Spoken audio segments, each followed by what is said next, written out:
हर साल जब मानसून की पहली बूंदें ज़मीन को चूमती है तो भारत में एक आध्यात्मिक ऊर्जा जग उठती है। यह सावन का महीना है जिसे श्रावण भी कहते हैं। ये सिर्फ एक कैलेंडर मंथ नहीं बल्कि भगवान शिव को अर्पित एक पवित्र समय है। हिंदू कैलेंडर में इसे सबसे शुभ महीनों में से एक माना जाता है, लेकिन ये सिर्फ आस्था की बात नहीं। सावन एक ऐसा वक्त है जब प्रकृति, ब्रह्मांड और मनुष्य तीनों एक अनोखे संतुलन में आ जाते हैं। ज्योतिषी के अनुसार सावन के दौरान ग्रहों की स्थिति आत्म मंथन, नई शुरुआत के लिए अनुकूल मानी जाती है। वही आयुर्वेद कहता है कि मानसून में हमारी पाचन शक्ति धीमी हो जाती है, इसलिए सावन के व्रत और सात्विक भोजन शरीर को डिटॉक्स करने और मन को शांत रखने का एक वैज्ञानिक तरीका भी है। ऐसा माना जाता है कि इस समय भौतिक और आध्यात्मिक दुनिया के बीच का पर्दा पतला हो जाता है। ये अपने अंदर झांकने का और उस विशाल ऊर्जा को महसूस करने का अवसर है जिसे हम शिव कहते हैं। लेकिन सावन का महत्व इतना गहरा क्यों है? इसके पीछे एक पारंपरिक कथा है समुद्र मंथन की। कथा कहती है कि ऋषि दुर्वासा के श्राप से देवता शक्तिहीन हो गए थे। तब भगवान विष्णु ने अमृत पाने के लिए असुरों के साथ मिलकर और क्षीर सागर, दूध के महासागर को मथने का सुझाव दिया। मंदार पर्वत को मथनी बनाया गया, जो आज बिहार के बांका जिला में स्थित है। नागराज वासुकी को रस्सी बनाया गया, पर अमृत निकलने से पहले हलाहल विष सबसे घातक विष ही निकला। उस विष की ज्वाला से सृष्टि का अंत निकट होने वाला था। तब संसार को बचाने के लिए भगवान शिव आगे आए और सारा विष पी गए। उनकी पत्नी देवी पार्वती ने उनका गला पकड़ लिया ताकि विष शरीर में ना फैले। वह विष उनके कंठ में ही ठहर गया और उनका गला नीला पड़ गया। तभी से वो नीलकंठ कहलाए और उन्हें नीलकंठ भी कहा जाता है। यह आत्मत्याग की घटना सावन के महीने में हुई थी और यही कारण है सावन के अनुष्ठान इतने खास हैं। हर इंसान अपने जीवन में अमृत यानी सफलता पाने के लिए मंथन करता है, जो उसे विष यानी नकारात्मकता और दुख का सामना भी करना पड़ता है। उस विष की जलन को शांत करने के लिए देवताओं ने भगवान शिव पर गंगा जल अर्पित किया। आज भी भक्त उनके इस त्याग के प्रति कृतज्ञ व्यक्त करने के लिए शिवलिंग पर जलाभिषेक करते हैं, जल चढ़ाते हैं। उस विष के दर्द को शांत करने की एक सेवा दिखाती है। सावन का हर सोमवार यानी मंडे खास माना जाता है। भक्त व्रत रखते हैं, कन्याएं शिव जैसा वर पाने के लिए और मैरिड कपल सुख शांति के लिए व्रत रखते हैं। जला अभिषेक के साथ एक और चीज अत्यंत महत्वपूर्ण है, बेलपत्र। ये 3 पत्तियों वाला पत्ता ब्रह्मा, विष्णु और महेश तीनों का प्रतीक है, लेकिन इसका गहरा अर्थ है मनुष्य के 3 गुणों का, सत्व, रजस्व और तमस, यानी अपने अंदर की अच्छाई और बुराई को भगवान को सौंप कर अहंकार से मुक्त हो जाना।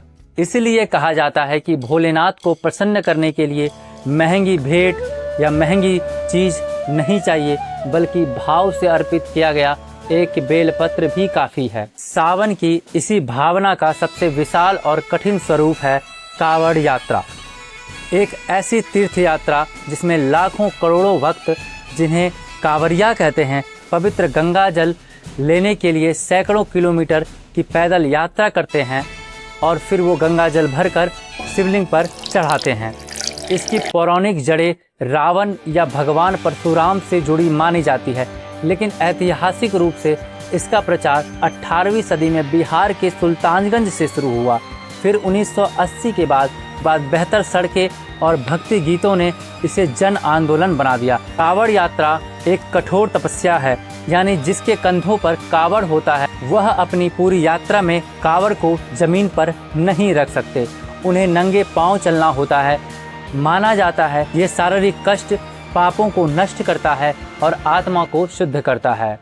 इस यात्रा में कई रूप होते हैं। सामान्य कावड़, बिना रुके दौड़ते हुए पूरी करने वाली डाक कावड़ और हर कदम पर दंडवत प्रणाम करते हुए चलने वाली सबसे कठिन डंडी कावड़। ये 3 प्रकार के मुख्य कावड़ होते हैं। और भी लोगों ने बहुत सारे बना दिए, लेकिन मुख्य यही 3 है। और आज इस समर्पण का पैमाना हैरान कर देने वाला है। हर साल 3 से 6 करोड़ लोग इस यात्रा का हिस्सा बनते हैं। 12 ज्योतिर्लिंग में से एक ज्योतिर्लिंग देवघर के बैद्यनाथ धाम में पूरे महीने में 50 लाख से 60 लाख लोग आते हैं। काशी विश्वनाथ में यह आंकड़ा 1.5 करोड़ तक पहुंच जाता है। उज्जैन के महाकालेश्वर में रोज 2 से 3 लाख लोग दर्शन करते हैं। लेकिन जब इतने लोग एक ही साथ एक ही मकसद से चलते हैं तो टकराव और विवाद तो स्वाभाविक है। और अब सोशल मीडिया के जमाने में ये मंच डिजिटल हो गया है। हर कदम, हर अनुष्ठान रील्स और स्टोरीज के लिए रिकॉर्ड किया जाता है। कौन कितना वजन उठा रहा है, कौन कितना तेजी से चल रहा है, कौन कितना जल्दी जा रहा है। यह बातें सवाल उठाता है कि ये श्रद्धा है या दिखावा। भोलेनाथ तो इतने दयालु हैं कि वह एक लोटा जल से भी खुश हो जाते हैं। भगवत गीता में श्री कृष्ण कहते हैं कि सच्ची भक्ति आंतरिक होती है। उसके लिए प्रेम से चढ़ाया गया एक पत्ता, एक फूल या थोड़ा सा जल भी अनमोल है। हमारा असली मकसद होना चाहिए, या असली मकसद है मन को ईश्वर में स्थिर करना, अहंकार को त्यागना, ना कि अहंकार का बढ़ावा देना। वहीं उपनिषद, जो हिंदू दर्शन का शिखर है, बाहरी अनुष्ठानों से आगे बढ़कर आंतरिक ज्ञान पर जोर देते हैं।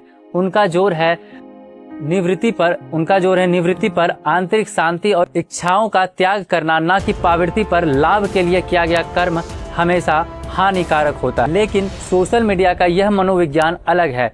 यह प्रदर्शन को पुरस्कृत करता है, यह दिखावे की भक्ति को बढ़ावा देता है। यहाँ मकसद होता है सोशल मीडिया पर प्रसिद्धि पाना, और जिसका संबंध भक्ति से कहीं दूर दूर तक भी नहीं है। और इसका असर हमारे समाज पर भी दिखता है। हर साल कावड़ यात्रा के दौरान हिंसा और तोड़फोड़ की खबर भी आती है। इस पर राजनीति भी होती है। कुछ नेता कावड़ियों को बदनामी का शिकार भी बनाते हैं, इसका फायदा भी उठाते हैं, तो आलोचक इसे गुंडागर्दी कहते हैं। तो अब अंतिम में जानते हैं कि कावड़ यात्रा है क्या। ये आधुनिक भारत का एक आईना है, जहां प्राचीन आस्था, निजी भक्ति, सामाजिक विरोध, राजनीतिक महत्वाकांक्षा और डिजिटल प्रदर्शन सब एक साथ टकराते हैं। यह एक ऐसी परंपरा है जिसकी जड़ें त्याग में है। वह प्रदर्शन की दुनिया में अपना रास्ता कैसे बनाएगी और समाज जन भक्ति के इस विशाल प्रदर्शन और सभी नागरिकों के अधिकारों के बीच संतुलन कैसे बनाएगा। इन सवालों का कोई आसान जवाब नहीं है। शायद जवाब उस भक्ति के सार में ही छिपा है जिसका घोष हर कावड़िया करता है। धन्यवाद। अगर आपको यह वीडियो पसंद आए तो आप वीडियो को लाइक कीजिए और अपने दोस्तों और रिश्तेदारों के साथ जरूर शेयर कीजिए। श्रावण और कावड़ यात्रा के बारे में जानकारी सभी को होनी चाहिए। धन्यवाद।